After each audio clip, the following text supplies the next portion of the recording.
Bonjour, peeps. Hi, this is Neshi Locatz. Welcome to Star Nations Organization's main fan page right here on Facebook and the daily live stream that I do with the card draw of the day. And the card draw of the day is really about the energy that's important for us to know about today. And I do the card draw every morning, whether I do a live stream or not. And I started doing this, sharing it on Instagram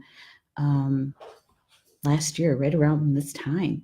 And then it was in May that I decided that maybe those in the Star Nations community here on Facebook would enjoy seeing the cards and having a conversation about the energy, the spirit, the essence of the cards. So yeah, so it's been fun. I love doing this because I get to hang out with you guys and we get to check in and get to know each other a little bit, right? Yeah. See, Cindy Lynn's in the chat. Hey, good morning, good afternoon, wherever you're at, Cindy Lynn. I don't even know what time zone you're in. I should know that, but I don't. It's good to see you too. It's good to see you too. Today is Friday, and it's October 5th. We have another rainy day, cold day here in Wisconsin, northwestern Wisconsin, and but it's all good. You know why? Because we are, I would say that we are at just this side of the peak of color here for autumn, for the trees changing color. And as I sit here looking out the west window, gorgeous, gorgeous maple trees that are turning color, kind of yellowish and kind of a salmon color, not quite pink. It's gorgeous. I like this time of year. It's one of my favorite, really. One of my favorite. Hi, Jackie and Rochelle. I'm so glad you ladies are here with me. We had a fun night last night.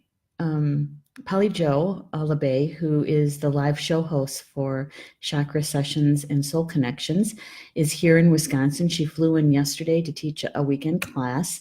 And so she arrived yesterday afternoon and we got a chance to do some girl talk, chit chat and get caught up and that kind of thing.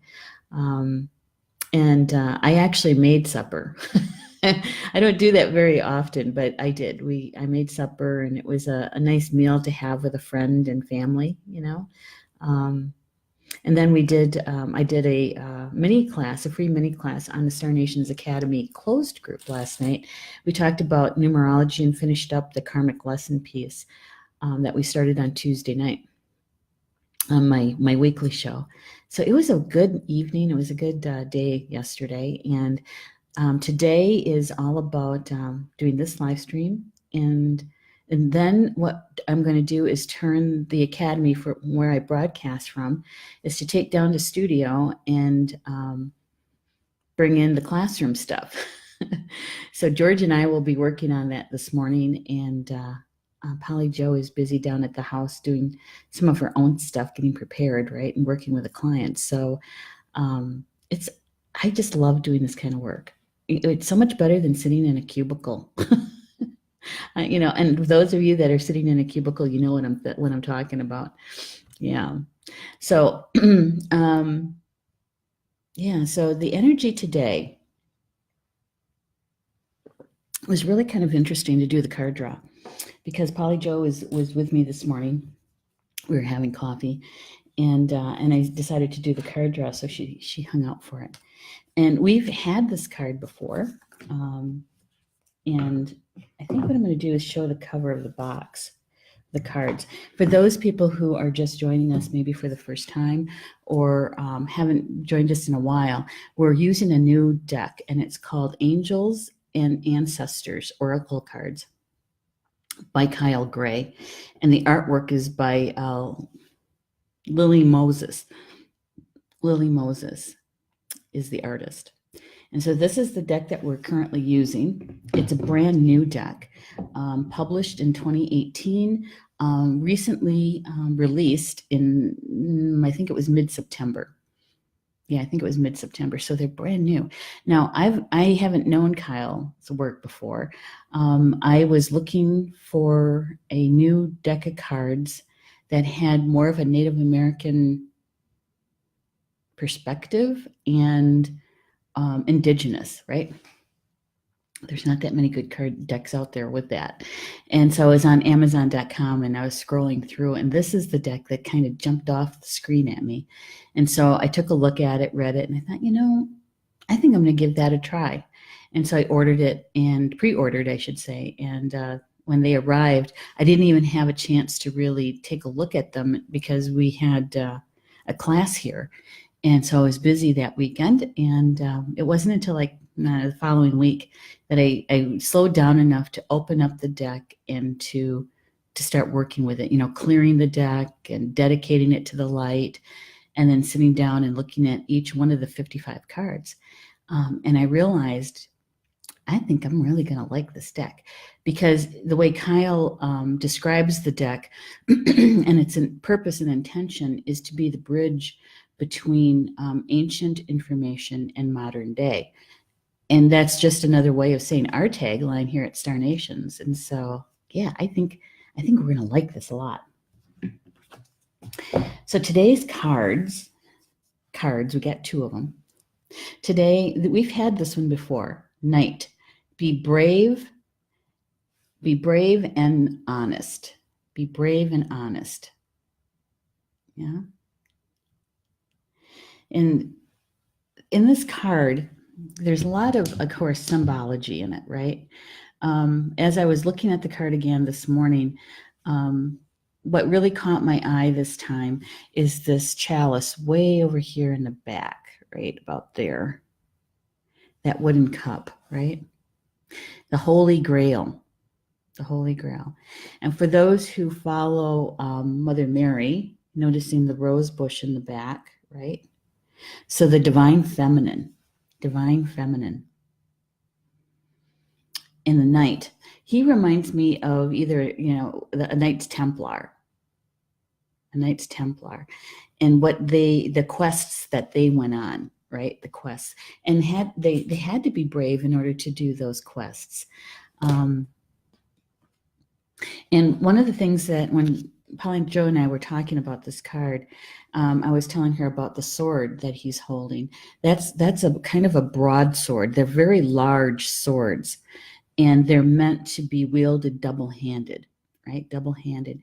And if you use single hand, that means you're a very large person with big muscles. But they're meant to be double-handed. And so it's really about the balance of giving and receiving, right? And the fact that we have a male, a knight, protecting the Holy Grail and the divine feminine with compassion, because he has a tear in his eye, and the doorway that he's standing in, behind him is dark, right? In many cultures, the darker colors, black, dark blue, are feminine colors, right? They represent the feminine, yin, whereas really bright colors in sunshine are yang, or male colors, extroverted.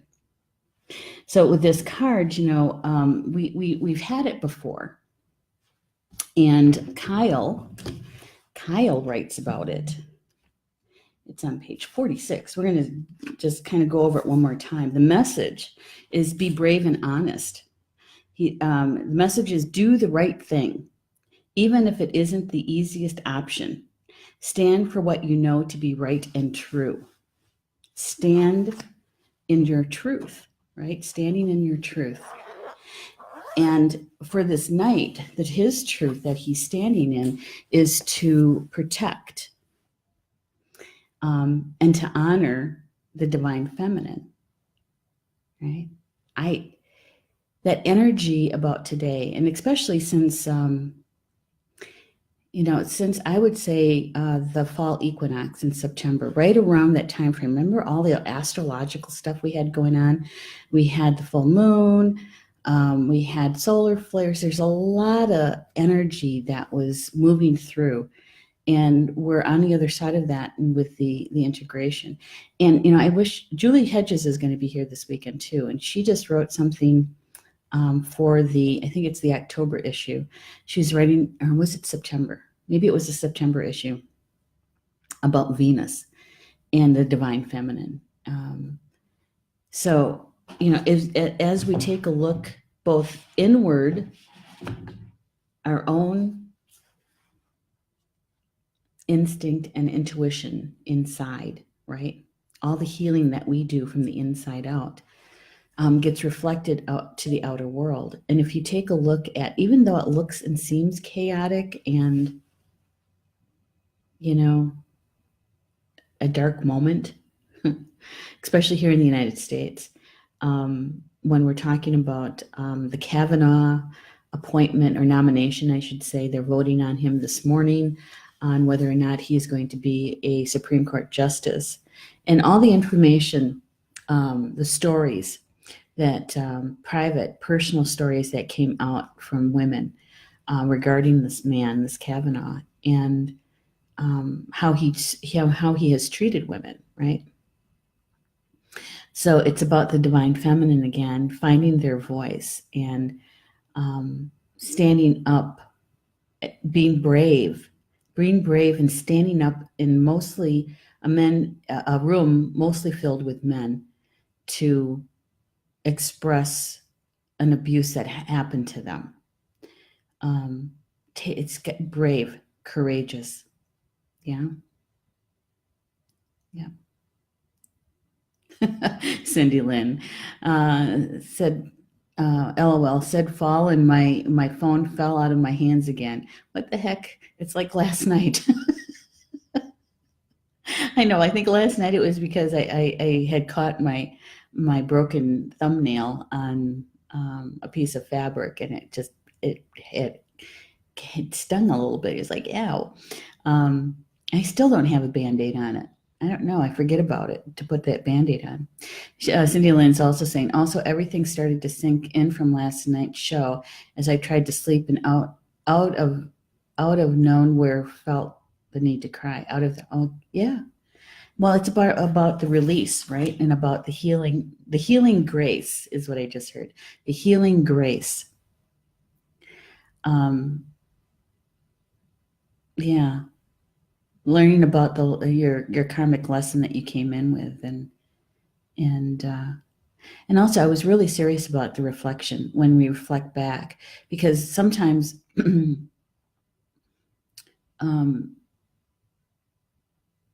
what I was reading about the karmic lessons for each one of you, what it felt like to me was like, this is old stuff. This is past. Many of these people have already worked through and received the tool from that karmic lesson. Because the karmic lesson is about the tools that we don't have to complete our soul work in this particular lifetime. And so many of the people that were involved in that last night, you guys have been doing your own healing work for some time. And so you might have moved through that. But the important piece was to do the reflection of how far you've come, and to use the tool that you've received, right? And in some respects, that's about being honest, right? It's about the honesty with ourselves. And that's a part of this night's message as well, is that, yes, we're brave. We're brave to do our inner work. We're brave to face some of those fears that we have, and to be honest with ourselves about our inner feelings and emotions, right? And the emotions are very feminine quality. We all carry the divine feminine and the divine masculine within us. And so in order to express our emotions, we're really tapping into that divine feminine part of us, and the expression of our emotions and being honest about our emotions. Sometimes that's the scariest part, because we don't want to feel vulnerable. We don't want to look weak, right? And some of that is our belief systems. In the culture that I grew up in the family that I grew up in, crying was seen as a weakness. And for a Native American woman well, a Native American in general, is to show that kind of weakness is to be vulnerable.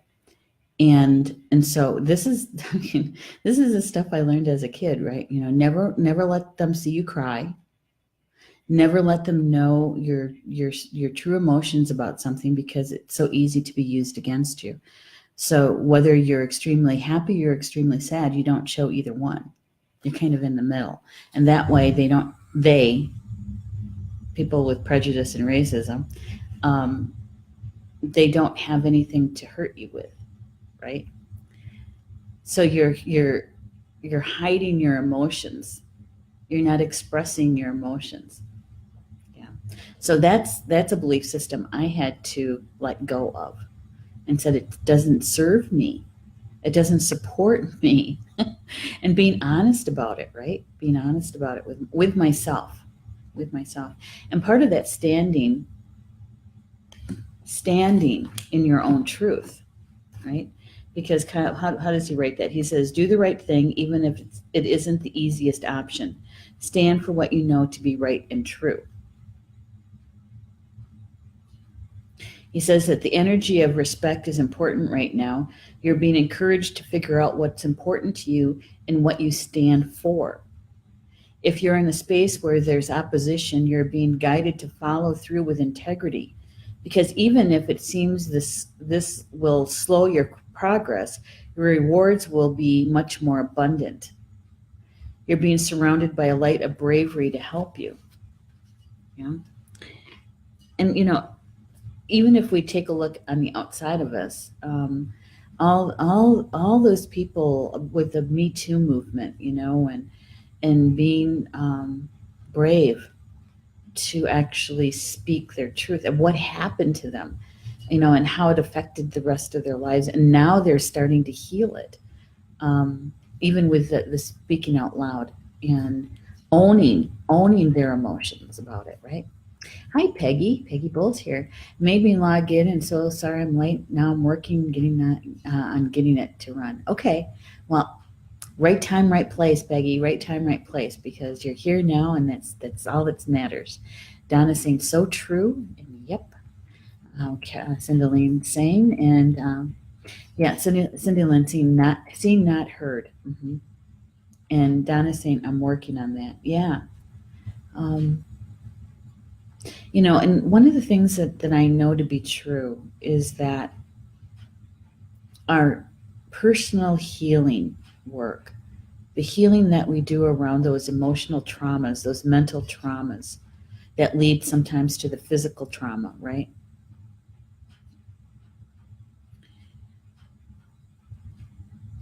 That even though they're difficult,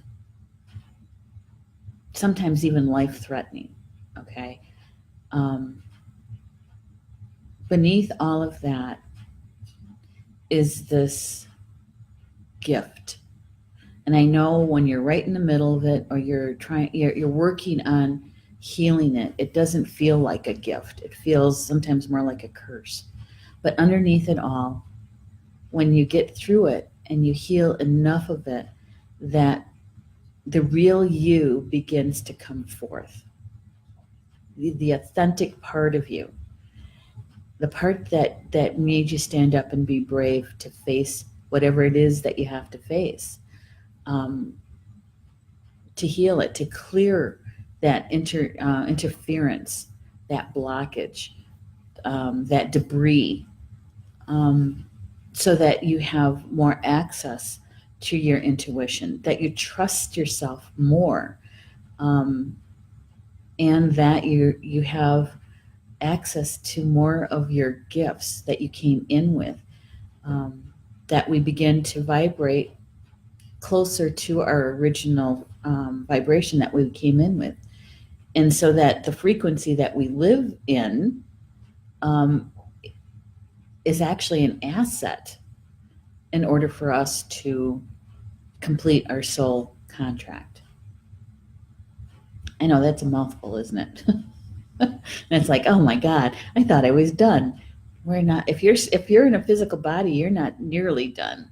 No, we are learning, our experiencing, is still happening. And so we try to make the best of the situation to be able to see those lessons as gifts, right? As gifts. It does come, honest, it does. Been through it a couple times. And you don't think you're going to get through it when you're right in the peak of it, and you think, I can't take this one more day. I can't, it's too hard. It's when we do the surrendering to spirit and saying, okay, show me the way. What's my next best step? Instead of trying to control the situation, or worse yet, digging your heels in and saying, no, I'm not going there. I don't want to do that. Yeah, we make it harder on ourselves when we do that. But right after the surrender is when you begin to relax. And when you relax, you begin to take in more information that it will help you on your path. Yeah, does any of that make sense? I was just relating it back to my past year and a half. Yeah. Rochelle is saying part of being able to show emotion is removing yourself from toxic environments and situations. That takes courage and light as well. So in removing yourself, you're doing a nightly, true, honest thing. Yes, you are. Yes, you are. And sometimes it is the difficult thing. It's not an easy thing sometimes to remove yourself from a particular person or a particular place, right? And sometimes it does take a little earth time to pull the resources together in order to do that. So sometimes it is looking for that next job, that next experience for work. And sometimes it is moving from one community to another, or from one city to another.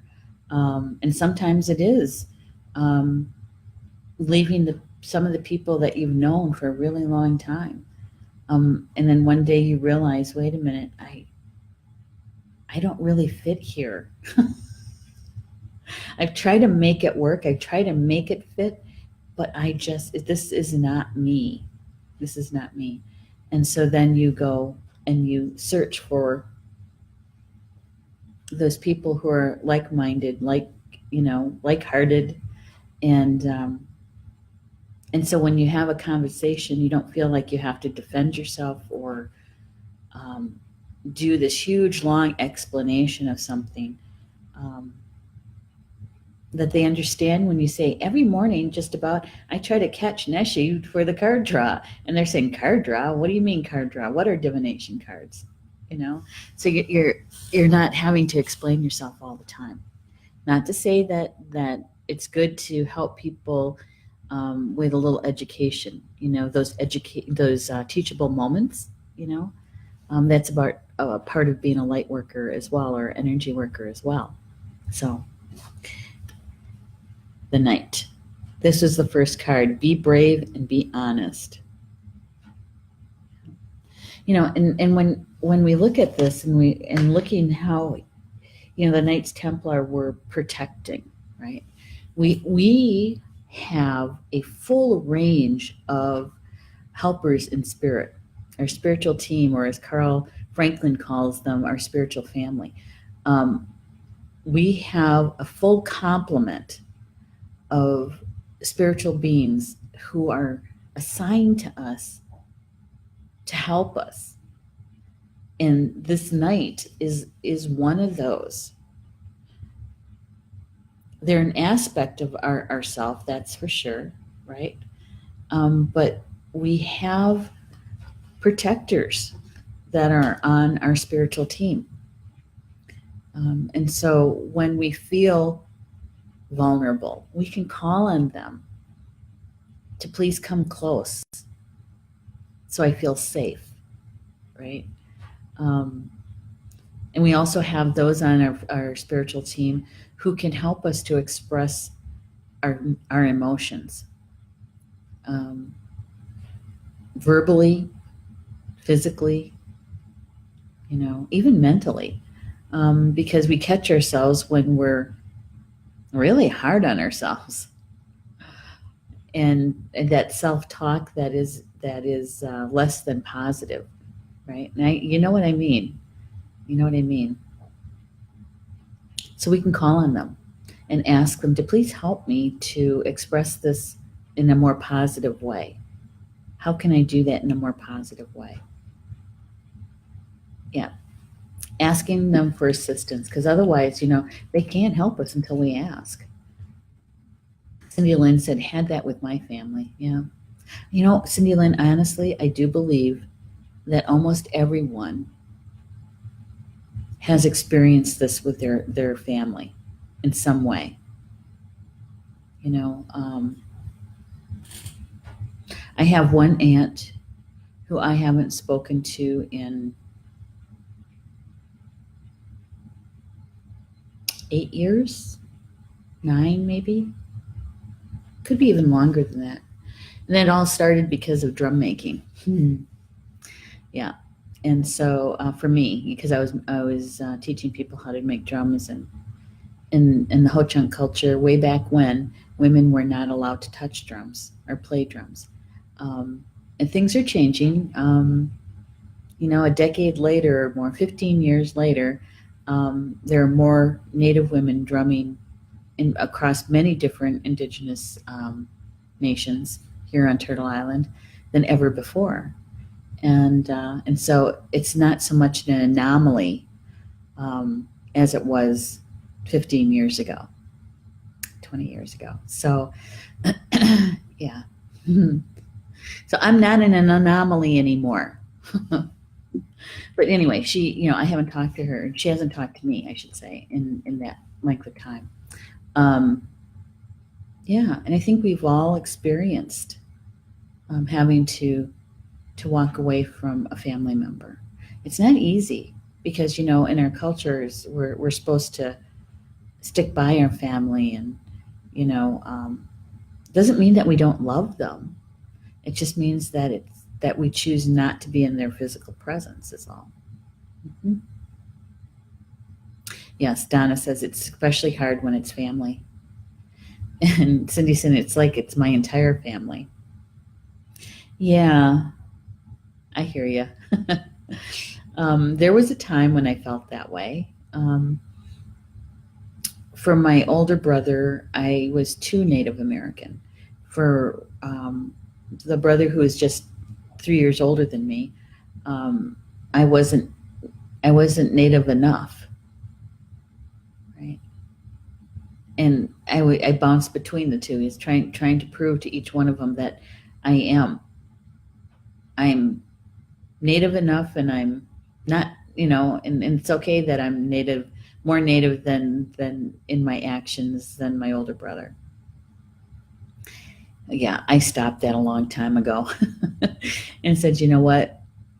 I am who I am. I can't deny that I'm Native American. I can't live my life without referring to certain things that I grew up with in the culture.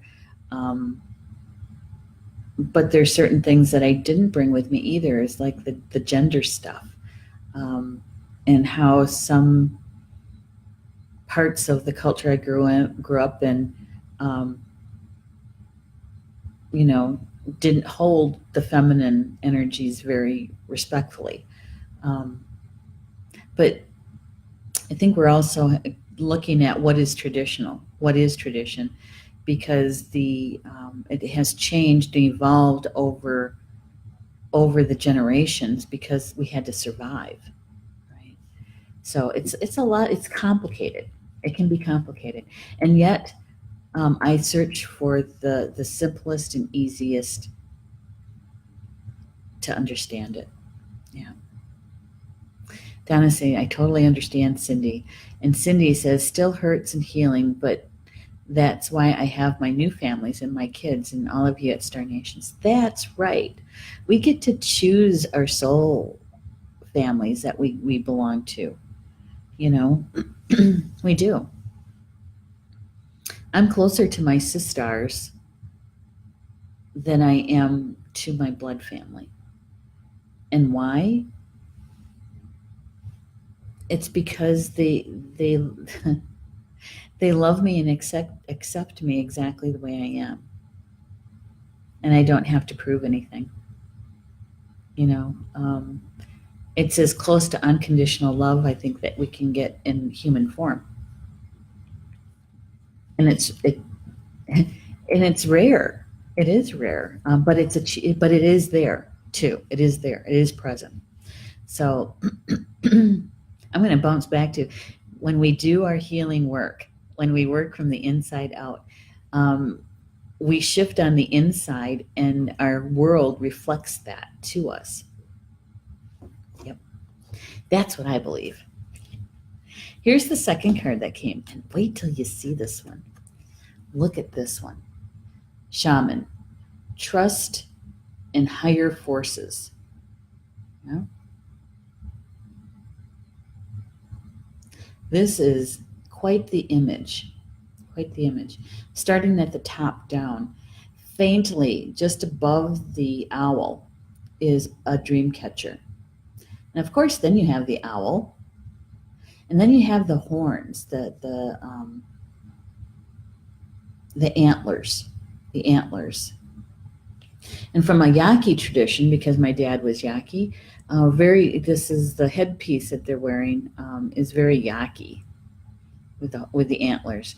And on the antlers, we have bells. It's about clearing, clear hearing, clear audience. You also have bells across the top here on the headpiece. And the feathers, messengers, right? Those who fly, the bird nations. And in the background, you have feathers as well. So we're talking about hearing, receiving messages from both the seen and unseen. Even at the throat chakra, you have medicine at the throat chakra. And the on the dress here at the shoulders, many times when you see this on traditional clothing, it's horsehair, and it's about freedom, and it's about traveling. And then you have the light language. When I first pulled that card, I thought this in the center would look like a clock, but I do believe it is a medicine wheel of sorts.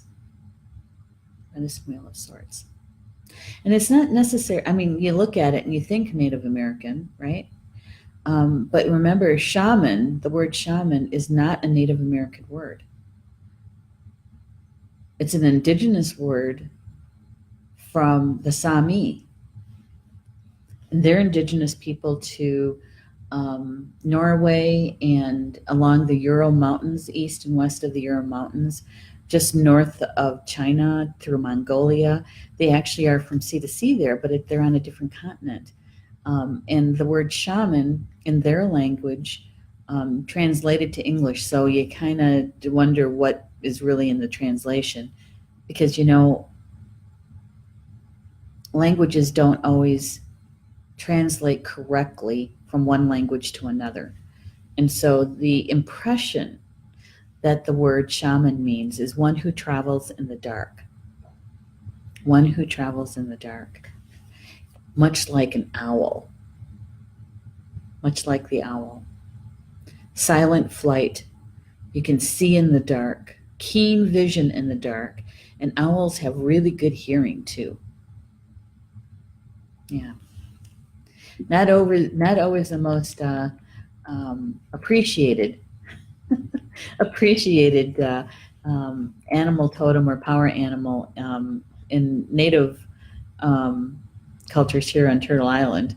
Many of the native cultures here on Turtle Island have quite fearful beliefs around the owl, because they're messengers and usually harbingers of death. And so, like in the Ho Chunk culture and the Potawatomi culture, if you see an owl, one crosses your path, that it's a message that someone is going to die, right? Yeah. And so actually many times it's true. Hey, Mary Anderson Fry's with us. Hey, Mary, did you get your magazine? Just wondering. Connie's here too. She says definitely talking about soul families. Hey, Connie. And Donna's saying, are these Kyle Gray cards? Yes, they are. Yes, they are. Let me show you the cover of the box. These are brand new, brand spanking new. They were published in 2018, released in September. And so when I ordered the cards, I pre-ordered the cards. So brand new. And I have to say, I just started using them, and so far I really like them. I really do. I love the artwork. Number one, um, but the messages that they hold is pretty spot on, I think. All right, so Shaman, and I know that Kyle has like I can't remember. I think like 4 or 5 different books, and has I think 2 other decks of cards as well. I didn't know anything about Kyle. He is from the UK, and he's based out of Glasgow, Scotland. And so much of his writing has that feel to it, Yeah, and the artist was born in New Zealand and resides now in Australia. So very much a UK connection. All right, so let's see what Kyle says about the shaman. And page 64.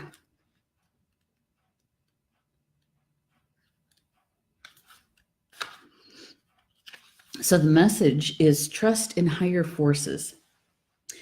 Trust in your angels, guides, and ancestors. If you have given your power away, claim it back. Okay, so when we were talking about the night, and we were talking about standing in your truth, being brave, much of that is taking back your power. It's about setting good boundaries, right?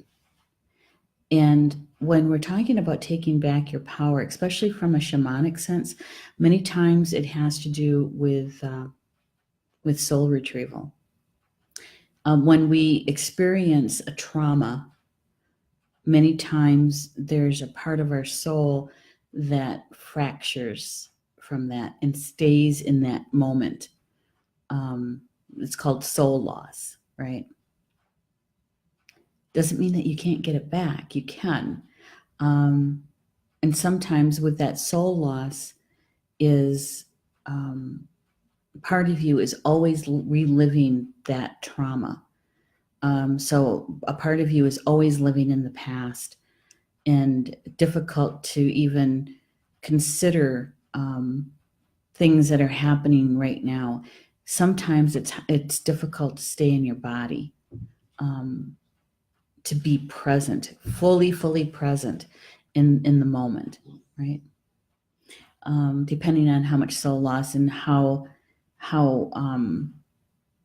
deep the trauma affected you, right? And with the soul loss, that fracture, we're experiencing less of ourselves. Does that make sense? That when we take in information, that we only understand it with clarity to a certain extent, because we're not fully present. We're not whole, And so many times soul retrieval is very helpful, especially when you're already going through another kind of therapy, to be able to be fully present. Many people say that it's when that part of them comes back to them, is returned to them, that sometimes it feels like it's the first time that they've been home within themselves. Yeah. Rochelle is saying, yes, that's what I was going to say about owls among our folks. Had to adapt the belief system. Yeah, me too. because born in December, the birth totem for December is owl. And so to carry that medicine in a culture that has a lot of fear around hampok, which is a Ho-Chunk word for owl. Yeah, hampok. Because when I was taking language classes, decades ago, when I was just a kid, when we got to that word, of course, the stories about owl was always filled with fear. Yeah. So yes, I had to find that part that I could resonate with, that it felt right to me, and not go into that energy of fear that I grew up with around owl humpok. And Donna is saying, I'm just finding out about his books. I really like the books I have. Well, good. That's great. If even if you want to list which one is your favorite one and why, because sometimes, especially when we're first consciously walking our spiritual life here in our physical, that we are like sponges when it comes to information, and reading everything we can get our hands on, and finding what it is that we are attracted to and able to remember and to use, right? So it's helpful when we hear about or learn about different authors and what they have to offer. And sometimes the whole book isn't even meant for you. Maybe it's a chapter, or maybe it's even just one sentence that really penetrates, and you think, wow, I get that, or I understand that, or that's exactly what I needed. Yeah, sometimes it's only just a phrase, but it's good. So if you have a favorite one, Donna, just let us know, which one it was that spoke to you, that Kyle Gray has written. So here's what else he says about the shaman card. He also says that on inner planes, all the shamans of times gone by are helping the human race to understand the complexities of life and the needs of Mother Earth.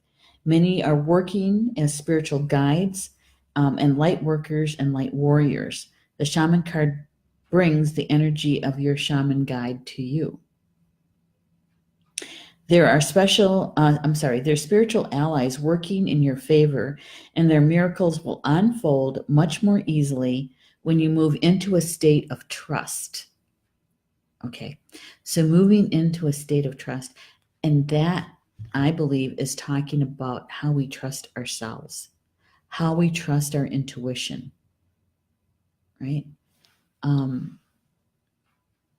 When we second guess ourselves, when we make the decision, and then once we make the decision, then we fret over, was that the right decision? I hope that was the right decision. Maybe it wasn't the right decision. Maybe I have to do something different. And we're second guessing ourselves all the time. And when we do that, it's hard for the universe to bring us what we're asking for, because it's like, come here, go away. And that's all because we don't, our confidence in our decision making and the trust in our intuition. And I have to say, every single time I didn't listen to my intuition, to that voice, I've been wrong 100% of the time. They tell me to turn right, and I'm thinking, that doesn't look right. I'm going to go left. And then it takes time, earth time, to backtrack and to and head in the other direction. It's like, I would have only listened, right? But then again, we have to be careful in how we talk to ourselves in those moments, right? And not beat ourselves up because because we weren't listening to our guidance. We had an experience. Sometimes we took the long way to get to point B instead of taking, maybe a shorter route, but we still got there.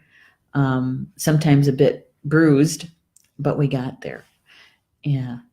So Donna is saying, Light Warrior and Rings of Forgiveness. That's your favorite one, huh? His favorite, the book that Kyle Gray has written. And Lisa Crawford, you said your shaman guide, and I felt his presence and wrapped around me. See, they're always with us, always. We're never alone. They're always here. They're here 7 days a week, 365 days a year, right? We're never alone. And whenever you turn your thoughts to them just for a moment, just to sense them. And I do this every morning when I do the card draw. I call on my entire team. And before I even ask them, I close my eyes and I sense them, and I always tell them every morning, I love you. I love you. Thank you so much for helping me. And then I ask them to show me what the energy is for the day. So, it's a moment, but it's a moment that we connect, and I can feel them as they stand next to me or around me. The shaman card also shows that you have shamanic potential to move between the realms and connect with your guides in an extremely personal way. Yeah.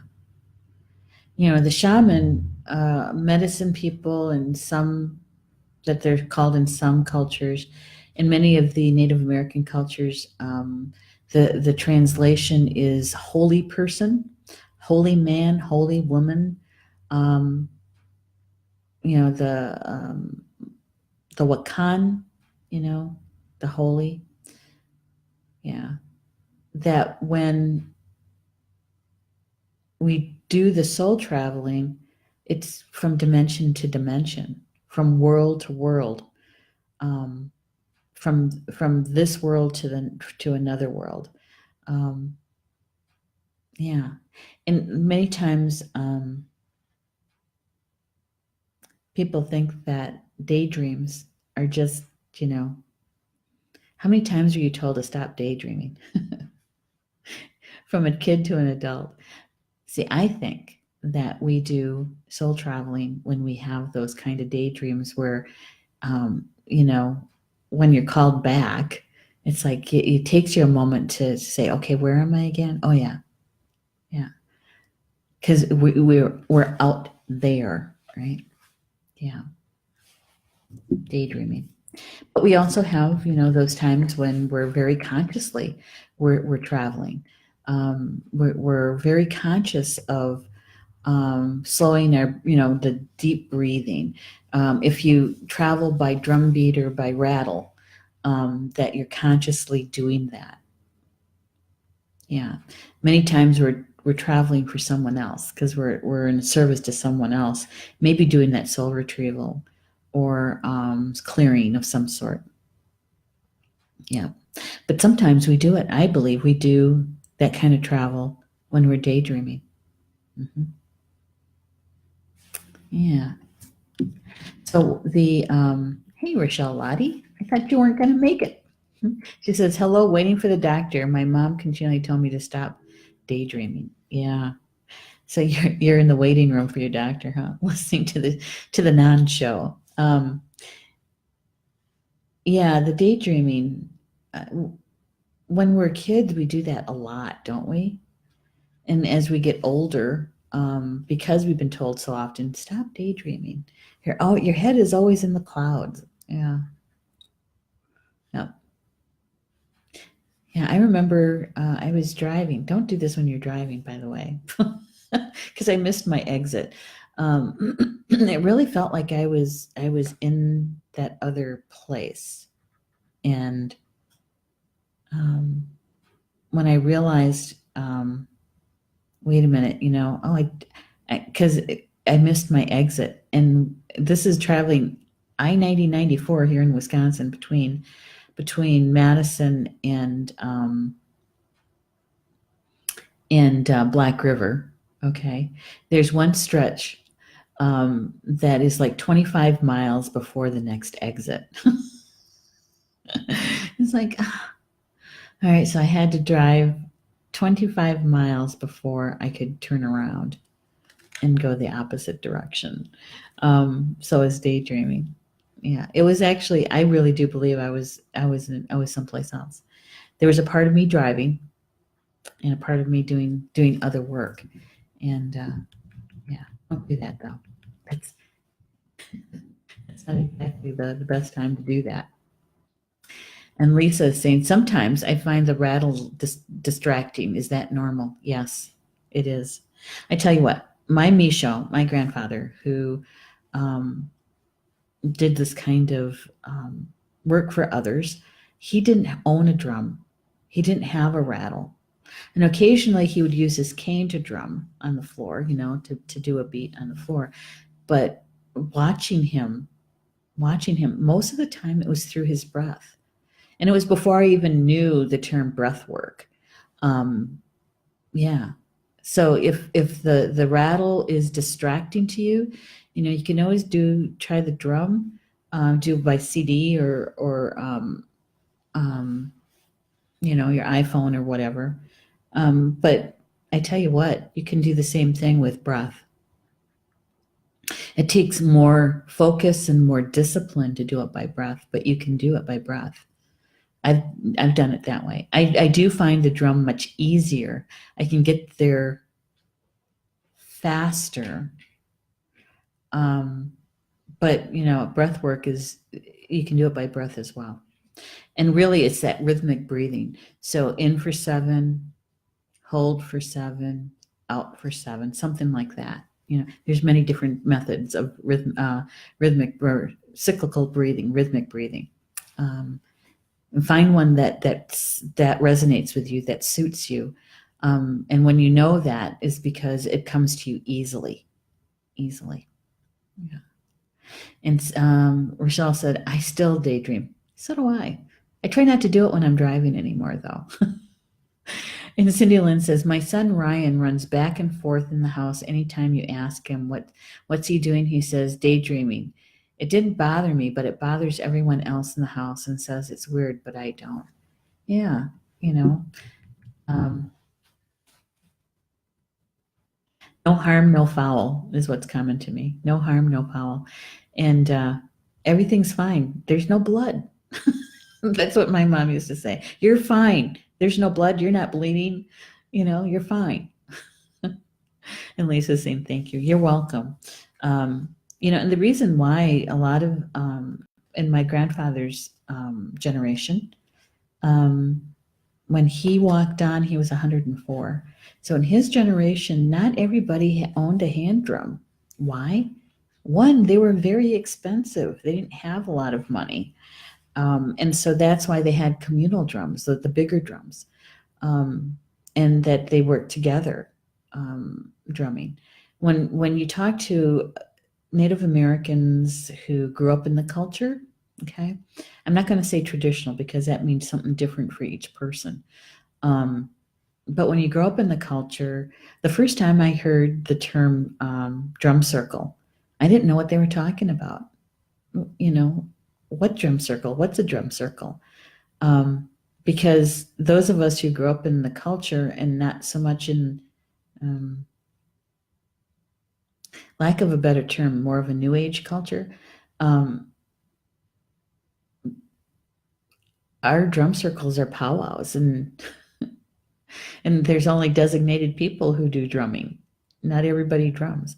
And to dance to drum circle drumming, I find it difficult. I don't because it's not, to me, it's not dance drumming to me.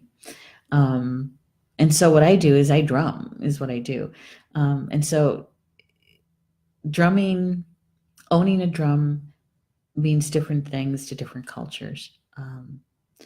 And when you come to a shamanic kind of belief system, it's like with the Sami. Not everybody owns a drum with the Sami either, and not everybody does soul traveling. Not everybody is a shaman. That there's only certain people who have those abilities, those qualities, and utilizes them, applies it for the community. And so, not everybody does soul traveling. Not everybody is called a shaman, right? So it's a different way. It's a different belief system, really. Rochelle says, "I love to daydream." You too, Connie. Have a good day. Have a blessed day. Yeah, we're at the top of the hour, aren't we? So today's energy for the card draws is, I believe, is standing in your own truth. That we have assistance from our spiritual team always. And that when we face our fears, when we face our abilities even, that they're always there to help us, always. And that we have the bravery, and to be honest with ourselves, right? And to use that feminine energy that we have for our intuition, and to believe in ourselves, and to trust in the higher forces, And we really do have all the tools we need right at our fingertips for what we're experiencing at the present moment. So if you're facing one of your fears, if you're standing in your truth, in this moment, you have every tool that you need to do that. You have exactly what it takes. And when you have the bravery to step into it and do the healing work surrounding it, the wisdom you gain from that will bring you even closer to the vibration, your original vibration, right? Yeah. So we have help all the time. So the energy for the day is, is to be brave and ask for help, to move to your next experience, which is facing your fears and becoming who you are meant to be, to use your gifts and to trust in your intuition. Yeah. That's what I get out of it anyway. So like I say, just about every day, take what resonated with you, pick it up, embrace it, see how the day unfolds, the energy unfolds, and how this comes into your awareness. And if it didn't resonate with you, that's okay. Maybe you're the messenger. You can share the recorded video with somebody that you feel is looking for the information or would benefit from it, right? Yeah. Yep. And so this live stream for the week will be my last one for the weekend, okay? Because we're moving into the class work, the healing work that we're going to be doing this weekend. And so it starts tonight, and we'll roll through late Sunday afternoon. So the next time I do a live stream will be Monday, and probably in the afternoon, okay? Because we need to get Polly Joe off and on the road to Chicago and that kind of thing. So look for me Monday afternoon, then around 2 p.m. Central Time for the next live stream card draw. All right. Enjoy the rest of your Friday and your weekend. And we'll see you again. Bama Mina. That's Potawatomi for until we see each other again. Love you guys.